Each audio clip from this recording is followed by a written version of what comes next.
Hello YouTube and welcome to video 28 of my 31-day video challenge.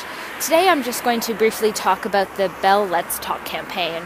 I participate in it every year, with Twitter and using the hashtag in my texts, etc.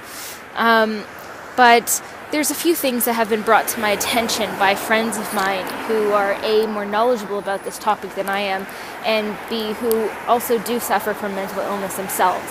And that is that this campaign is one day of a year of which people struggle with mental illness, with stigma, and in a world that doesn't quite understand them and doesn't know how to deal with mental illness. It's not something that we discuss as much as we should, especially on university and college campuses and in the workplace. There's this stigma that if you're anxious or depressed, that it's all in your head and you can get over it easily, but that's not always the case, and it really needs to be talked about for more than one day.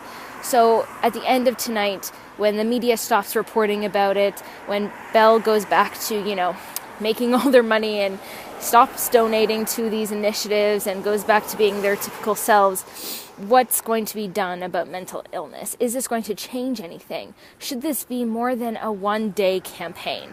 We should all talk about mental illness, and that talking should not end at midnight.